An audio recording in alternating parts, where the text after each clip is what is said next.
భగవత్పాదులు శివానంద లహరి చేస్తూ నిత్యాయ త్రిగుణాత్మనే పురజితే కాత్యాయని శ్రేయసే సత్యాయాద్య కుటుంబిని మునిమన ప్రత్యక్ష చిన్మూర్తయే అంటారు. ఆద్య కుటుంబిని, మొట్టమొదట ఈ లోకానికంతటికీ కూడా ఉన్న కుటుంబం ఎవరు అంటే పార్వతీ పరమేశ్వరులు. వాళ్ళిద్దరూ తల్లిదండ్రులు. ఆయనలోకి ఈ సమస్త బ్రహ్మాండములు వెళ్ళిపోతాయి మహాప్రళయంలో. ఆయనలోనే ఉంటాయి. మళ్ళీ కొంతకాలం అయిపోయిన తర్వాత ఆయనలోంచి పైకొస్తాయి, ఆయన యందు నిలబడతాయి, మళ్ళీ ఆయనలోకి వెళ్ళిపోతాయి. అందుకే శాశ్వతుడైనటువంటి వాడు ఎప్పుడూ కూడా అసలు చ్యుతి అంటే లేకపోవడం అనేటటువంటిది లేనివాడు ఎవరు అంటే పరమశివుడు. అటువంటి పరమశివుడు ఈ లోకములకన్నిటికీ కూడా తండ్రి. సర్వమంగళ అయినటువంటి పార్వతీదేవి జగత్తునకంతటికీ కూడా తల్లి. అటువంటి పరమశివుడికి వశవర్తులై ఉంటారు అందరూ కూడా. పరమేశ్వరుడికి ఇద్దరు కుమారులు. ఒకడు విఘ్నేశ్వరుడు పెద్ద కొడుకు, రెండవ వాడు సుబ్రహ్మణ్యుడు. ఆయన విభాగం చేశాడు. విభాగం చేసినప్పుడు దేవతాగణములన్నిటినీ కూడా సుబ్రహ్మణ్యుడికి ఇచ్చి, నువ్వు దేవగణములకన్నిటికీ కూడా అధిపతివి, నువ్వు దేవ సైన్యానికి ఆధ్యక్షమునందు ఉంటావు. అంటే దేవతల యొక్క సైన్యమంతా ఎవరి ఆధీనంలో ఉంటుంది అంటే సుబ్రహ్మణ్యుడి యొక్క ఆధీనంలో ఉంటుంది. భూతగణములన్నీ కూడా ఎవరి ఆధీనంలో ఉంటాయి అంటే విఘ్నేశ్వరుడి యొక్క ఆధీనంలో ఉంటాయి. ఇందులో మీరు ఒక చమత్కారం చాలా జాగ్రత్తగా గమనించాలి. ఒక తల్లి తండ్రి ఉన్నారనుకోండి, ఆయనకు 10 మంది కుమారులు.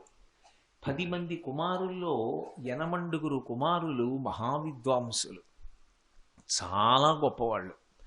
2 కుమారులు జేబు దొంగలు. 2 కుమారులు జేబు దొంగలైనంత మాత్రం చేత వాళ్ళు తల్లిదండ్రులకి కొడుకులు కాకుండా పోతారా? వాళ్ళు ఆయన కొడుకులే. ఎవరు భరించాలి? ఆ తల్లిదండ్రులే భరించాలి. అలాగే ఈ జగత్ అన్న తర్వాత అందరూ దేవతలే ఉండరు. దేవతలతో పాటుగా రాక్షస సంఘములు కూడా ఉంటాయి, భూత సంఘములు ఉంటాయి.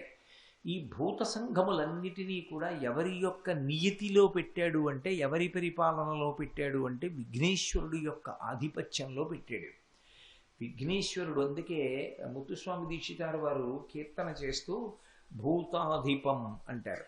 భూతములకన్నిటికీ కూడా అధిపతి ఎవరు అంటే విఘ్నేశ్వరుడు. అంతేకాదు, విఘ్నేశ్వరుడు భూతములకు నాయకుడు. భూతములు అంటే కేవలము పిశాచాలు, రాక్షసులు మొదలైనటువంటి వాళ్లే కారు. పంచభూతములు అని ఒక అర్థం. పంచభూతములు అంటే పృథివీ, ఆపస్, తేజో, వాయురాకాశములు. పృథివీ అంటే మట్టి, ఆపస్ అంటే నీరు, తేజు అంటే అగ్ని, వాయువు, ఆకాశము. ఈ 5టికి కూడా అధిపతి ఎవరు అంటే విఘ్నేశ్వరుడు. విఘ్నేశ్వరుడు అందుకే మొదటి భూతమైనటువంటి పృథివితో సంబంధం కలిగి ఉంటాడు. మూలాధార క్షేత్రాస్థితం అంటారు. మూలాధార చక్రం పృథివీ సంబంధించినటువంటి చక్రం. ఆయన ఎప్పుడూ మూలాధార చక్రంలో ఉంటాడు. మూలాధార చక్రం అన్ని చక్రాల కన్నా కిందకుంటుంది. అందుకే మీరు క్షేత్రాల్ని పరిశీలిస్తే చాలా చోట్ల విఘ్నేశ్వరుడు భూమి కన్నా కూడా ఇంకా కిందకి వివరంలోకి ఉంటాడు. మీరు శ్రీకాళహస్తిలో చూశారనుకోండి, పాతాళ గణపతి అని నూతిలోకి దిగినట్టుగా దిగాలి. దిగితే దర్శనమిస్తాడు. ఎందుకంటే మూలాధార క్షేత్రాస్థితం. అలాగే అయినవిల్లి క్షేత్రానికి వెళ్ళారనుకోండి, దేవాలయంలో ఎదురుగుండా ఉన్నటువంటి గదిలో ఉండడు. ఇలా కొద్దిగా లోతుగా లోతుగా ఉన్న చోట అంతరాలయం ఉంటుంది, అక్కడ ఉంటాడు విఘ్నేశ్వరుడు. ఆయన పృథివీ చక్రానికి, పృథివీ సంబంధమైనటువంటి మూలాధార చక్రమునందు స్థితుడై ఉంటాడు, అందులో ఉంటాడు. పైగా పంచభూతములు కూడా ఆయనని సేవిస్తాయి. అందుకే విఘ్నేశ్వరుడు యొక్క ఆరాధన చేసినటువంటి వారికి అన్ని విజయములే సంభవిస్తాయి. విఘ్నేశ్వరుడికి ఎవరు నమస్కారం చేస్తారో, ఎవరు విఘ్నేశ్వరుడికి భక్తులై ఉంటారో వాళ్ళకి మిగిలినటువంటి గణములన్నీ కూడా వశవర్తులవుతాయి. గణము అన్న మాటకు అర్థం ఏమిటంటే సమూహము అని అర్థం. సమస్త భూతముల యొక్క సమూహమునకు భూతగణము అని పేరు. దేవతాగణానికి నాయకత్వంలో ఉండడం చాలా తేలిక. ఎందుచేత అంటే దేవతలు ఒక క్రమశిక్షణతో ఉంటారు. దేవతలు ఒక మాట చెప్పినా, ఒక ఆజ్ఞ విధించినా వాళ్ళు వెంటనే మాట వింటారు. కానీ భూతములకు నాయకత్వం వహించడం అంత తేలిక కాదు. పైగా భూతగణములను అదుపు చెయ్యగలిగినటువంటి శక్తి లేకపోతే దేవతల యొక్క ఆరాధన జరగదు. దేవతల ఆరాధన జరగదు ఒక ఎత్తైతే, దేవతలు కూడా భూతములకే అంటే పిశాచాది గణములకే ఉపకారం చెయ్యవలసినటువంటి పరిస్థితి ఏర్పడుతుంది. నేను చెప్పిన మాట మీరు అంత బాగా అర్థం చేసుకున్నారో లేదో. అన్నిటికన్నా బరువేది అంటే నిర్మాల్యం బరువు. నిర్మాల్యం అంటే నిన్నటి రోజు పూజ చేసినటువంటి పువ్వులు ఇవాల్టి రోజు సూర్యోదయానికి పూర్వం తీసేయాలి. అది ఒకవేళ ఏ కారణం చేతనైనా భర్తగారు పూజామందిరంలోకి ఆలస్యంగా ప్రవేశిస్తే అది ఎవరు చెయ్యాలి అంటే ధర్మపత్ని చెయ్యాలి. ధర్మపత్ని తప్పితే కొడుకు, తప్పితే కోడలు. యథార్థానికి పెళ్ళైపోయిన కూతురికి అధికారం లేదు. తండ్రి గారి పూజామందిరంలోకి వెళ్ళి నిర్మాల్యం తీయాలి అంటే మొట్టమొదట భార్య. భార్య కన్నా కూడా ఎవరు అంటే నిజానికి కొడుకు, తప్పితే కోడలు. వీళ్ళ ముగ్గురిది అధికారం. వీళ్ళు పూర్వం సూర్యోదయానికి ముందే నిర్మాల్యం తీసేయాలి. నిన్న రోజు పూజ చేసినటువంటి పువ్వులు తీసేయాలి. అలా తీయకపోతే మొట్టమొదట ఎవరు లోపలికి ప్రవేశించి పూజ చేస్తారు అంటే రాక్షస గణములు వచ్చి పూజ చేస్తాయి. రాక్షస గణములు వచ్చి పూజ చేశాయి అనుకోండి, వెంటనే ఈశ్వరుడు వాళ్ళని అనుగ్రహించేస్తాడు. అనుగ్రహించిన తరువాత మనం వెళ్ళి పూజ చేసామనుకోండి, మనం చేసిన పూజ పునఃపూజ అవుతుంది. పూజ వాళ్ళదే అవుతుంది. అందుకే మీరు చూడండి, పూజ ప్రారంభం చేసే ముందు ఒక మాట అంటాం, గంటానాదం చేస్తాం. ఎందుకు గంట వాయించడం అంటే ఏదో కారణం లేకుండా వాయించరు. గంట వాయిస్తే దానికి అర్థం ఏమిటంటే దేవతలని ఆహ్వానం చేస్తున్నాము అని. ఒక్కొక్కటి మ్రోగిస్తే ఒక్కొక్కరికి ఆహ్వానం పలికినట్టు. గంట మ్రోగించారనుకోండి దేవతల్ని పిలుస్తున్నారు అని గుర్తు. ఒక పళ్ళెం తీసుకుని పళ్ళెం మీద మామిడి మండతో కానీ పుల్లతో కానీ చెంచాతో కానీ కొట్టి చప్పుడు చేశారనుకోండి పితృదేవతల్ని పిలుస్తున్నారు అని గుర్తు. అందుకే మగపిల్లవాడికి స్నాతకం చేస్తే నాందీశ్వరార్థమనం ఒక కార్యక్రమం ఉంటుంది. అందులో పితృదేవతల్ని పిలిచి ప్రాంగణం యొక్క చెట్ల మీద కూర్చోమంటారు పెళ్ళి వరకు. ఆ పిలిచినప్పుడు యువతల ఎవరు పెళ్లి చేస్తున్నాడో ఆయన పళ్ళెం మీద మామిడి మండతో కొడతాడు. ఆ కొట్టినప్పుడే డప్పు మీద ఆ డప్పు వాయించి ఆయన కొడతాడు. ఆ పళ్ళెం చప్పుడికి పితృదేవతలు వస్తారు శోభన దేవతలుగా. వచ్చి వాళ్ళు కూడా కూర్చుని పెళ్లి చూస్తారు, చెట్ల మీద కూర్చుంటారు వాళ్ళు. అందుకే పళ్ళాల్ని చప్పుడు చేస్తే పితృదేవతలు వస్తారు. అందుకే మా చిన్నతనంలో ఎప్పుడైనా ఏదైనా పళ్ళాన్ని చప్పుడు చేయడం అటువంటివి చేస్తే అంగీకరించేవారు కాదు ఇంట్లో. ఎందుకు అలా చప్పుడు చేస్తామనేవారు. మాకు చిన్నప్పుడు అర్థమయ్యేది కాదు, ఏమిటి పళ్ళెం చప్పుడు చేస్తే ఏవో పళ్ళెం పట్టుకుని చెంచాతో కొట్టడం అంటే అదో సరదా మాకు. అలా కొడితే ఇంట్లో ఒప్పుకునేవారు కాదు. మొట్టికే కొట్టి బుద్ధి ఉందా లేదా, పళ్ళెం కొడతాం ఏమిటో నిష్కారణంగానే. ఎందుకు దాన్ని తప్పు ఏమిటి, ఎందుకు కొట్టారు మనం అనుకునేవాళ్ళం. ఆ తర్వాత అర్థమైంది, పళ్ళాన్ని అలా కొడితే పితృదేవతలకు అది పిలుపు, గంట వాయిస్తే దేవతలకు పిలుపు, శంఖాన్ని పూరిస్తే విజయానికి పిలుపు. ఒక్కొక్క దాన్ని మ్రోగించినప్పుడు ఒక్కొక్కరికి ఆహ్వానం చేసినట్టు. అది మీరు తెలిసి చేసినా తెలియక చేసినా ఆ చప్పుడుకి వాళ్ళు వస్తారు. నేను మీతో ఒక ఉదాహరణ చెప్పాలి అంటే, మీరు నిష్కారణంగా నిలబడి సహాయం చేయండి సహాయం చేయండి అని గట్టిగా అరిచారనుకోండి, ఏమైందో అని చెప్పి 10 మంది పరిగెత్తుకొస్తారు మీకు ఏదో ఆర్తి కలిగిందని. అలాగే ఒక అంబులెన్స్ మీద లైట్ వెలుగుతూ చప్పుడు చేస్తోంది అనుకోండి, లోపల ఎవరో ప్రమాదకరి పరిస్థితిలో ఉన్నారు అని అర్థం. ఒక ఫైర్ ఇంజిన్ వెడుతూ గంట కొడుతోంది అనుకోండి, ఎక్కడో అగ్నిహోత్రం అంటుకుంది, అది ఆర్పడానికి ఎడుతోంది అని గుర్తు. పూజా విధానంలో కూడా ఎప్పుడెప్పుడు ఏ వాద్యాన్ని అనుసంధానం చెయ్యాలో ఉంటుంది. గంట వాయించి ఒక మంత్రం చెప్తాం, ఉత్తిష్టంతు భూతపిశాచాః ఏతే భూమిపారకాః ఏతేషాం అవిరోధేన బ్రహ్మకర్మ సమారభే అంటాం. తిష్టంతు భూత పిశాచాహ, మీరు మాకన్నా ముందు వచ్చి పూజ చేసేద్దామని కూర్చున్నారేమో, మేమే పూజ చేసుకుందాం అనుకుంటున్నాం. ఉత్తిష్టంతు, మీరు లేచి వెళ్ళిపోండి. ఎందుకని? బ్రహ్మకర్మ సమారభే, మేము పూజ చేద్దాం అనుకుంటున్నాం. అవిరోధేన, మీకు మాకు ఏం విరోధాలు శత్రుత్వాలు లేవు, మీరు ఇక్కడి నుంచి వెళ్ళిపోండి, మేము పూజ చేస్తాం అని గంట వాయిస్తే ఏమవుతుందంటే దేవతలు వచ్చి కూర్చుంటారు. రాక్షస గణములు పిశాచ గణములు లేచి వెళ్ళిపోతాయి. భూతగణములను అదుపు చెయ్యలేదనుకోండి, అవి దేవతా కార్యాన్ని చెయ్యనివ్వవు, దేవతా కార్యాన్ని భంగం చేసేస్తాయి. అందుకే భూతగణములను అణిచిపెట్టడం చాలా చాలా అవసరం. చాలామంది తెలియక భూతగణాలకి అధిపతి అంటే అది పెద్ద విశేషం ఏముందనుకుంటారు. చాలా తేలిక దేవతాగణాలకి ఋషులకు ఆధిపత్యం వహించడం. చాలా కష్టం భూతగణాలకి ఆధిపత్యం వహించడం. అందుకే ఎవరు భూతగణములకు అధిపతి అయి ఉంటాడో వాడికి మిగిలిన వాళ్ళందరూ నమస్కారం చేస్తారు. ఆయన అనుగ్రహం లేకపోతే అసలు మిగిలిన వాళ్ళ కార్యక్రమాలు జరగవు.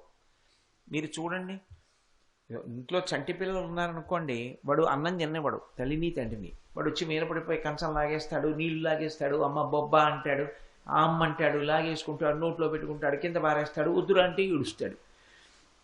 అప్పుడు వాడిని పట్టుకెళ్ళి కాసేపు ఆడించిన వాళ్ళు ఎవరుంటారో వాళ్ళని చూసి భోజనం అయిపోగానే ఏమంటారు, అమ్మయ్య కాసేపు పిల్లల్ని ఆడించబట్టి కడుపు నిండా అన్నం తిన్నాం ఇవాళ, లేకపోతే అన్నం తినరు ఎవరు, వీళ్ళు నానాల్లరీ చేసేస్తారు అంట. మన పిల్లలే అయిన ఎవడు పిల్లల్ని పట్టుకున్నాడో వాడి వలన ఇంటి యజమాని భోజనం చేశాడు, భోజనం చేసి శక్తిగా ఉండి మిగిలిన కార్యక్రమాలు చేశాడు.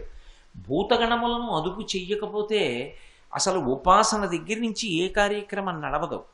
అందుకే ఎవరు అధికమైనటువంటి సమర్థత కలిగినవాడో, ఎవరు చాలా శక్తివంతుడో వాడి చేతికి భూతగణాలను ఇచ్చాడు పరమశివుడు.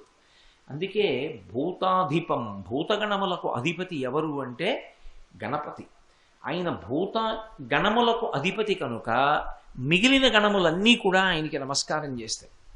ఇక ప్రయత్నం లేకుండానే మిగిలిన గణములకు కూడా ఆయన అధిపతి. అందుకే గణీష, గణాధిపతి, గణాధ్యక్ష, వినాయక అని పేర్లు. వినాయక అంటే అంటే విశిష్టమైన నాయకుడు. నాయకుడు అంటే ముందుండి నడిపించాలి, వెనక్కి చూసుకుంటూ ఉండాలి. అందుకే ఎప్పుడైనా ఊరిరిగింపు పెడుతోందనుకోండి, ఓ పెద్ద ఊరిరిగింపు పెడుతున్నప్పుడు కేవలం ముందు మాత్రమే కాదు, పెద్దలు ఊరిరిగింపునకు ముందు ఉండాలి, చిట్ట చివర ఉండాలి, రెండు భాగముల యందు ఉండాలి. అలా ఉండకపోతే ఊరిరిగింపులో అపశృతులు దొరుకుతాయి. అందుకని ముందు వెనక ఉండి ఊరిరిగింపుని నడిపిస్తారు. అలా ఊరిరిగింపుని ఎలా నడిపిస్తారో అలా గణములనన్నిటినీ కూడా ఆయన విశిష్టమైన నాయకుడై నడిపిస్తాడు. రామాయణంలో ఒక శ్లోకం ఉంది. మారీచుడు రావణాసురుడితో మాట్లాడుతూ ఓ మాట అంటాడు అరణ్యకాండలో. అందులో అంటాడు, స్వామినా ప్రతికూలేన ప్రజా తీక్ష్ణేన రావణ రక్షమానా నవర్ధంతే మేషా గోమాయునాయుధ అంటాడు. మేకలు పెద్ద మంద వెడుతూ ఉంటుంది.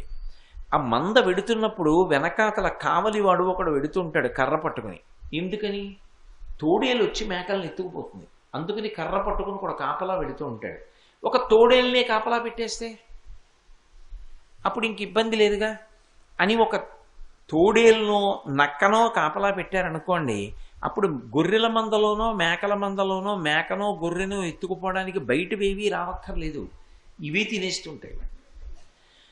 వెనకాతల ఉన్నటువంటి నాయకుడు సమర్థుడు కాకపోతే, ముందు నడిపించే నాయకుడు సమర్థుడు కాకపోతే వాడి ఒక్కడి వల్ల వెనక ఉన్నవన్నీ కూడా సర్వనాశనం అయిపోతాయి.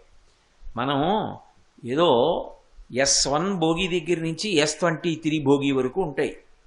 అవి కాక general compartments, ladies compartment, AC కంపార్ట్మెంట్లు, పోస్టల్ వ్యాను, ప్యాంట్రీ ఇన్ని ఉంటాయి. మనం కంపార్ట్మెంట్లోకి ఎక్కేసి బెర్త్ చూసేసుకుని నిద్రపోతాం. కానీ మొట్టమొదట ఏది కదులుతుంది? ఇంజిన్ కదులుతుంది. ఇంజిన్ వెనక మొదటి భోగి కదులుతుంది, మొదటి భోగి వెంట రెండో భోగి కదులుతుంది. మొట్టమొదట ఇంజిన్లో డ్రైవర్ ఉంటాడు, వెనక భోగిలో గార్డ్ ఉంటాడు. అందరూ నిద్రపోతుంటారు రైల్లో, వీళ్ళిద్దరూ నిద్రపోరు. వీళ్ళిద్దరూ తెలివిగా ఉంటే రైల్లో ఉన్న వాళ్ళందరూ తెల్లవారేటప్పటికీ క్షేమంగా వెళ్ళవలసిన గమ్యానికి చేరుకుంటారు. రైల్లో అందరూ తెలివిగా ఉండి ఇంజిన్లో ఉన్నవాడు గార్డు నిద్రపోయారనుకోండి, వీళ్ళందరూ ఎక్కడికెడతారో నేను చెప్పక్కర్లేదు.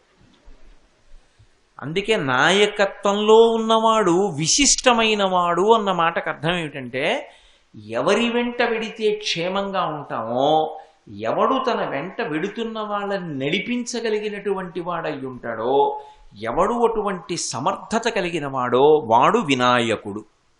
అందుకు ఏనుగు ముఖంతో ఉంటాడు. భాద్రపద మాసంలో ఎందుకు పూజ చేస్తారంటే, ఒకటి భాద్రపద మాసంలో శుక్లపక్షంలో చవితి నాడు వరసిద్ధి వినాయకుని యొక్క అవతారం ఆవిర్భవించింది. అందులో సాంకేతికంగా మీరు తత్వపరంగా చూస్తే ఉపాసనా క్రమం దగ్గరికి వచ్చేటప్పటికీ భాద్రపద మాసం, శ్రావణ మాసం ఈ రెండు వర్ష ఋతువు. శ్రావణ మాసం దగ్గరికి వచ్చేటప్పటికీ ఆకాశం అంతా నల్లటి మబ్బులు కమ్ముకుంటాయి. ఆ మబ్బులు కిందకి దిగుతాయి, బాగా నీరు నిండిన మబ్బులు. అందుచేత తొందరగా చీకటి పడిపోతుంది. పగటిపూట కూడా చీకటిగా ఉంటుంది, ఎప్పుడు జల్లు పడుతూ ఉంటుంది.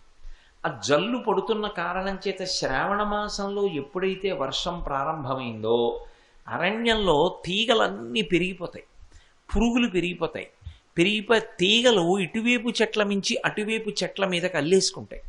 అవి ఎంత దట్టంగా అల్లుకుంటాయంటే అసలు ఏ జంతువు కూడా తీగల్ని తెంపుకొని అవతల వైపుకి వెళ్ళలేక పడుకుంటాయి.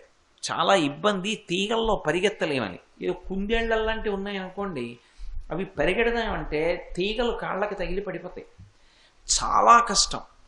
అటువంటి పరిస్థితుల్లో భాద్రపద మాసంలో ముందు ఏది నడుస్తుంది అంటే ఏనుగు నడుస్తుంది.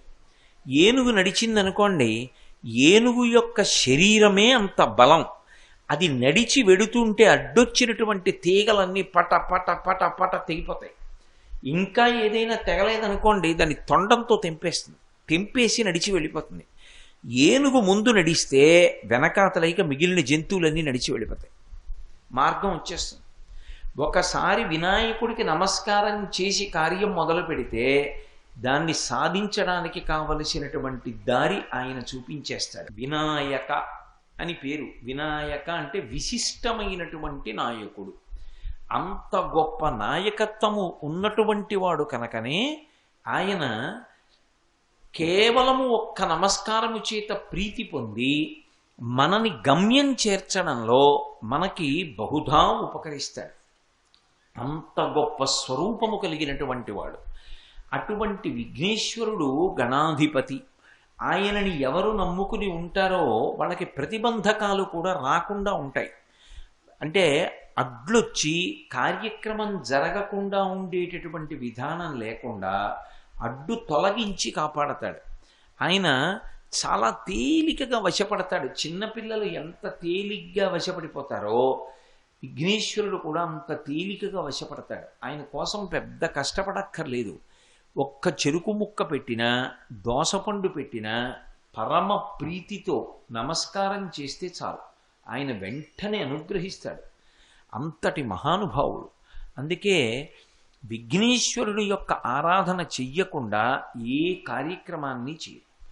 మీరు విఘ్నేశ్వరుడి విషయంలో తెలుసుకోవలసినటువంటి ఒక పరమ రహస్యం ఒకటి ఉంటుంది. ఒక్కొక్క దేవతా స్వరూపానికి ఒక్కొక్క అంకెతో సంబంధం ఉంటుంది. పరమశివుడికి 8 అంకెతో సంబంధం, అమ్మవారికి 16 అంకెతో సంబంధం.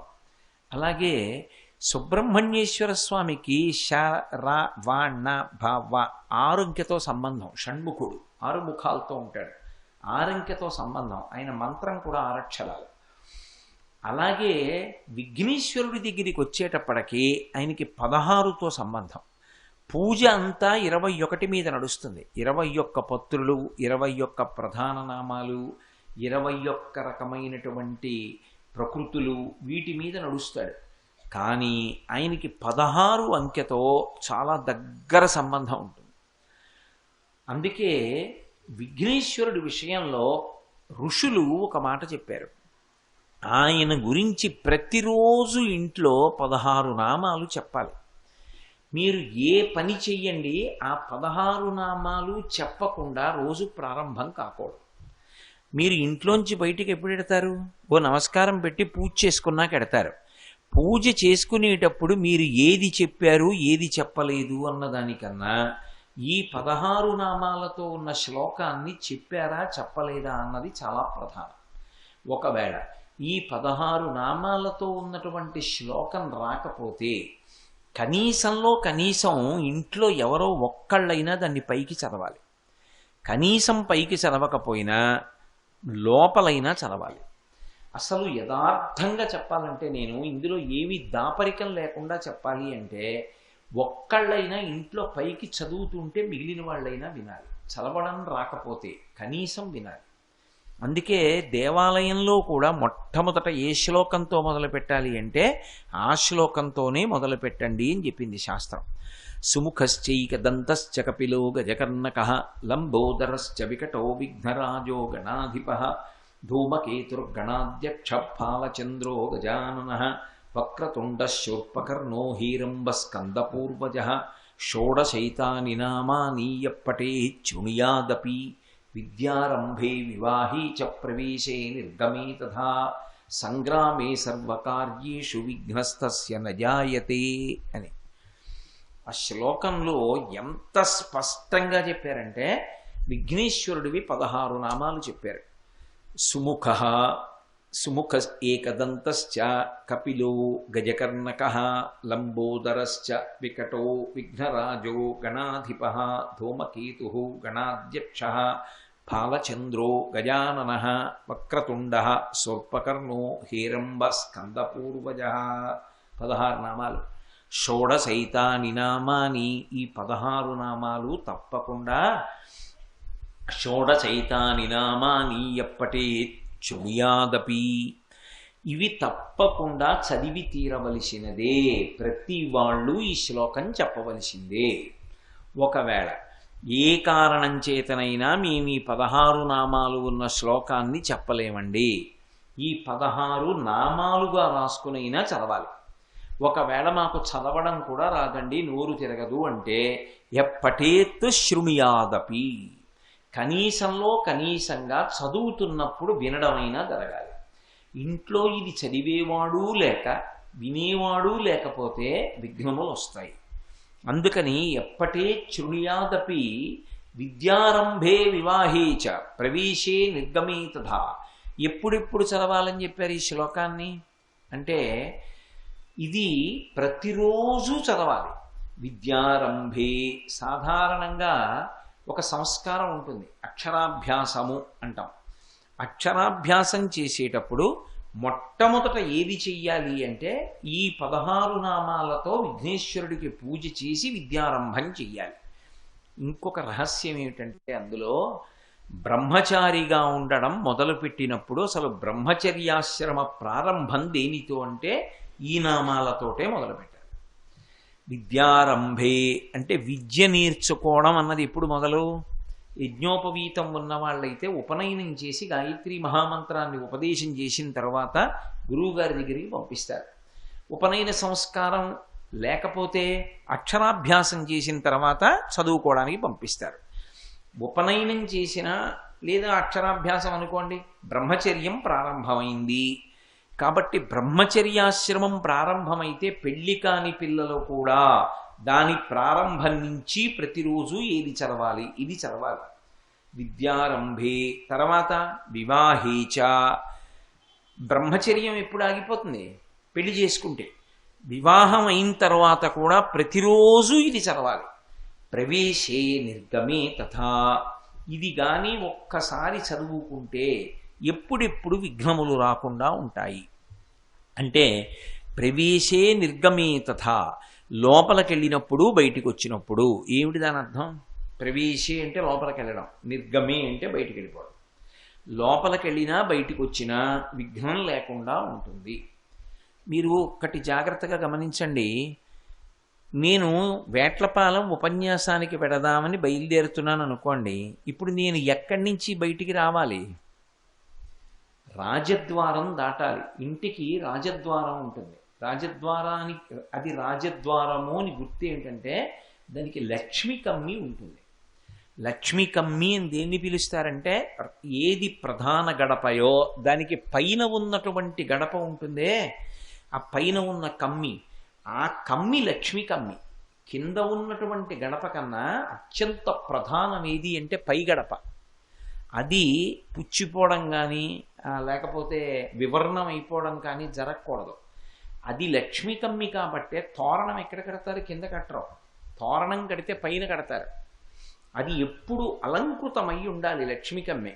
లక్ష్మీ కమ్మికి తోరణం అన్నా ఉండాలి, ఓ పువ్వన్నా ఉండాలి, దాని మీద ఓ భగవన్మూర్తి అన్నా ఉండాలి, ఏదో ఒకటి ఉండాలి. అది లక్ష్మీ కమ్మి అంటారు. ఇంటికి ప్రవేశే, ఇంట్లోకి వెళ్ళిపోతున్నాడు అనుకోండి, దాంట్లోంచి లోపలికి వెళ్ళిపోతాడు. నిర్గమే, దాంట్లోంచి బయటికి వస్తాడు. ఇప్పుడు ఈ లోపలికి వెళ్ళడం ఎందుకు? లోపలే ఉండిపోయాడు అనుకోండి, ఇంకా బయటికి రాలేదనుకోండి, రోగగ్రస్తుడు అయిపోయాడు కాదు. ఆయన బయటికి రావట్లేదండి అన్నారు అనుకోండి, అంటే దాని అర్థం ఏమిటి? ఆయన శరీరం రోగగ్రస్తం అయిపోయింది. ఆయన బయటికి వెళ్ళాడు, తిరిగి రాలేదు, ఏమిటి దాని అర్థం? అమంగళకరం. బయటికి వెళ్ళిన వాడు లోపలికి రావాలి, లోపలికి వచ్చిన వాడు బయటికి వెళ్ళాలి. అంటే దాని అర్థం ఏమిటి? శరీరం ఆరోగ్యంగా తిరుగుతోంది, కార్యాలు సాధిస్తాం. శ్రీ ఉమామహేశ్వర పరబ్రహ్మార్పణమస్తు. స్వస్తి.